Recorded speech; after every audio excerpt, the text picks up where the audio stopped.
फ़ाइज़ ने अपनी पूरी कोशिश की है कि वो अच्छे तरीके से अपनी बहन के सारे फंक्शंस को कंप्लीट कर सके।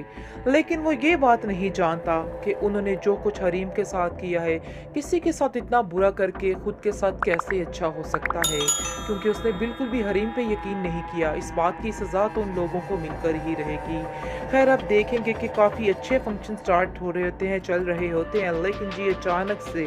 एक ऐसे सीन क्रिएट्स होने जाते हैं कि पुलिस वहाँ पे पहुँच जाती है और उसको करप्ट साबित कर दिया जाता है, और इसलिए पुलिस उसको पकड़ के ले जाती है। लेकिन वहाँ पे कहकशां बेगम काफ़ी ज़्यादा बोलती है, काफ़ी बातें करती है, लेकिन उसके पास कोई सफाई देने के लिए चीज़ें पेश नहीं होती। फ़ाइज़ ये सब कुछ पहले ही जानता था कि कुछ ना कुछ ऐसा ज़रूर होने वाला है, लेकिन वो ये नहीं जानता था कि बहुत जल्द उसके साथ ये होगा और उसकी बहन का घर बर्बाद होकर रह जाएगा। क्योंकि असल में पता चल चुका है सलमा को कि इनके पास अब कुछ भी नहीं रहा है, सब कुछ ख़त्म हो रहा है, इसलिए वो वहीं पे बात को ख़त्म करना चाहती है। लाइबा काफ़ी रोती है और कहती है कि ऐसा मत कीजिए मेरे साथ, आप ऐसा नहीं कर सकते हैं, लेकिन कहाँ कोई सुनने वाला है। सलमा गुस्से में अपने बेटे को कहती है कि चलो अब हमें एक पल इधर नहीं रहना है, हम इन जैसे कंगले लोगों में कैसे आप तुम्हारा रिश्ता कर सकते हैं, और वैसे भी ये लोग ठीक नहीं हैं, क्योंकि उसको समझ आ चुकी है कि हमारी डिमांड्स को पूरा नहीं किया जा रहा, हमें सिर्फ और सिर्फ लारे लगाए जा रहे हैं, और लारे सिर्फ और सिर्फ बेबुनियाद हैं।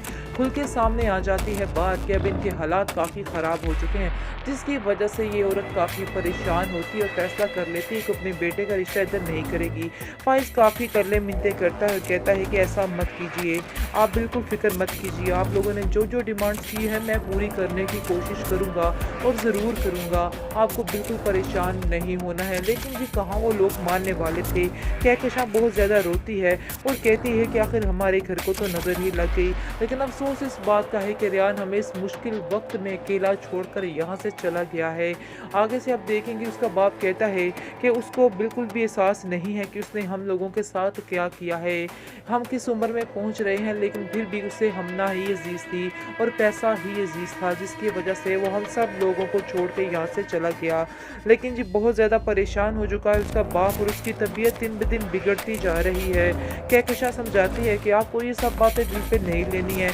अगर आप लेंगे तो फिर आपकी तबीयत मज़ीद बिगड़ेगी, क्योंकि बेचारों के पास अब डॉक्टर के पैसे भी नहीं बचने वाले। जो हालात इन्होंने दूसरों के लिए क्रिएट किए हैं, इनके साथ इससे बदतर होने वाला है। खैर दूसरी तरफ आप देखेंगे कि बहुत ज़्यादा खुश है हरीम, क्योंकि हरीम को अपनी मनपसंद जॉब मिल चुकी है और उसके साथ बहुत ही अच्छा बिहेवियर हो रहा है वहाँ पे, और उसको बहुत ज़्यादा इज़्ज़त दी जा रही है, और ये इज़्ज़त उसको बहुत पसंद भी आ रही है, क्योंकि मुदस्सिर की माँ बहुत ज़्यादा फ़ोर्स करती है अपने बेटे को और कहती है कि तुम्हें हरीम को हमारे घर लेके आना होगा, जिसकी वजह से वो हरीम को घर लेके आने पर मजबूर हो जाता है। पहले तो वो झिझकते कहता नहीं, लेकिन फिर उसको कहता है कि मेरी माँ आपसे मिलना चाहती है, वो एक मुलाकात ने आप बहुत ज़्यादा बदल दिया है उन्हें, और वो तुम्हारी बहुत ज़्यादा फ़ैन हो चुकी हैं और वो चाहती हैं कि तुम हमारे घर में आओ। जिसकी वजह से वो मान जाती है और कहती है कि ठीक है, मैं आप लोगों के साथ ज़रूर चलूँगी, मुझे भी उनसे मिलके काफ़ी ज़्यादा खुशी होगी। लेकिन दूसरी तरफ कहकशां को अब एहसास होने लग गया है कि जिस तरह से इतने ही कम अरसे में हरीम ने उन लोगों की खिदमत की है, काश हरीम इधर ही रह जाती। लेकिन अफ़सोस ये है कि उसने जो रट लगाई हुई थी फ़ाइज़ की ज़िंदगी में ना उसको रखने की, वो ही उसने पूरी करनी है, इसलिए अब वो मज़ीद कुछ भी नहीं कर सकती है। ना ही हमना बची उसके पास और ना ही हरीम बची। अब वो औरत अकेली अकेली रह गई, और दूसरी तरफ उसे लाइबा की भी टेंशन लग चुकी है, क्योंकि लाइबा भी काफ़ी परेशान और रोती-धोती रहती है। ये चीज़ उससे बर्दाश्त नहीं हो पा रही है कि आखिर उसके साथ क्या हुआ, अभी तक उन्हें इस बात की समझ ही नहीं आ रही। बेहतरीन ड्रामा सीरियल खुमार के इस एपिसोड में आप देखेंगे कि अब नासिर को उसके किए की सज़ा मिल रही है, क्योंकि हुस्ना को उसके बारे में सब इल्म हो चुका है, सब कुछ पता चल चुका है कि आखिर इसका ये सारा पैसा कहाँ से आ रहा है। वो जैसे ही सारा पता करवाती है तो उसको पता चल जाता है कि ये एक लालची इंसान है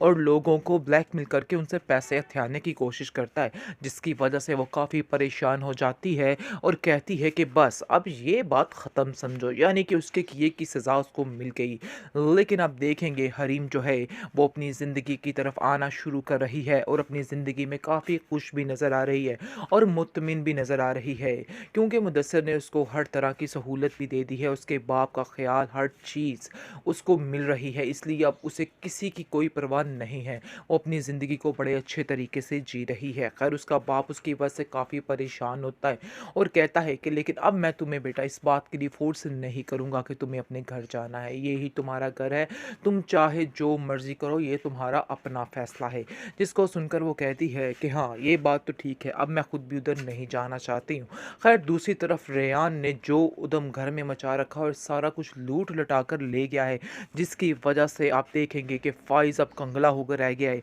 क्योंकि फ़ाइज़ के माँ बाप की बातें उसके आगे आ रही हैं। बहुत सी बातें उन्होंने की थी जिसकी वजह से आप देखेंगे कि अब उसके हालात दिन ब दिन उनके बिगड़ते जा रहे हैं। जिस पैसे पर उन्हें मान था, जिस पैसे पर उन्हें गुमान था, आज वो पैसा ही इनको डुबो रहा है। ये चीज़ का शायद इनको पहले अंदाज़ा नहीं था, लेकिन अब आकर इन्हें इस बात का एहसास हो रहा है कि उन्होंने बहुत कुछ खो दिया है। खैर आपको बताते चले कि उसे सुल्ताना बेगम को सबसे ज़्यादा दुख इस बात का है कि उसने हरीम को खोया है, क्योंकि हरीम जैसी लड़की उनके घर में एक हीरे की मानद थी, लेकिन उन्होंने उसकी कदर नहीं की और वो असली नस्ली बहू जो थी इनकी, वो तो सारा कुछ लूट लड़ा कर चली गई। खैर उसको छोड़िए आप, दूसरी तरफ देखते हैं जी आप हरीम जो है वो अपने घर में काफ़ी ज़्यादा खुश और मुतमिन नज़र आती है और उसकी मुदस्सर की फैमिली यानी कि माँ के साथ काफ़ी ज़्यादा बातचीत चलती है और आना जाना भी लग जाता है, क्योंकि मुदस्सर की माँ बहुत ज़्यादा पसंद करती है हरीम को और कहती है कि हरीम बहुत ही अच्छी बच्ची है, मैं चाहती हूँ कि वो मेरे पास कुछ दिन के लिए रहने के लिए आ जाया करे। लेकिन आप देखेंगे कि मुदस्सर कहता है ऐसा तो बिल्कुल मुमकिन नहीं, क्योंकि जैसी आपकी बहू है वो यहाँ पे कभी एक मिनट के लिए भी बर्दाश्त उसको नहीं करने वाली है। खैर बहुत ही अच्छा सिस्टम उनका चलने लग गया है और अब उसको इन बातों की परवाह नहीं, लेकिन फ़ाइज़ और उसकी फैमिली को अब जाके अंदाज़ा हो रहा है कि उन्होंने क्या किया है और क्या नहीं किया, और इस चीज़ का पछतावा आहिस्ता आहिस्ता उनके दिल में हो रहा है। दूसरी तरफ लाइबा जो है वो अपने घर में बिल्कुल भी खुश नहीं है, क्योंकि जो बाग इन्होंने दिखाए थे वो बाग तो कोई पूरा नहीं हुआ। और खैर आप देखेंगे जी बहुत ही बुरी हालत हो रही है लाइबा की उस घर में, क्योंकि बार बार उसको जलील किया जा रहा है और उसको बताया जा रहा है कि तुम्हारी फैमिली किस कदर झूठी फैमिली थी और उनको हमारे साथ ऐसा हरगिज़ नहीं करना चाहिए था। खैर उसको बताया जा रहा है, उसको कहा जा रहा है कि हम तुम जैसे झूठे लोगों में पता नहीं कहाँ फंस गए। लाइबा की ज़िंदगी को भरपूर तरीके से बर्बाद किया जा रहा है, जो कुछ इन्होंने हरीम के साथ किया था इसकी वजह से ही ये सब कुछ हो रहा है।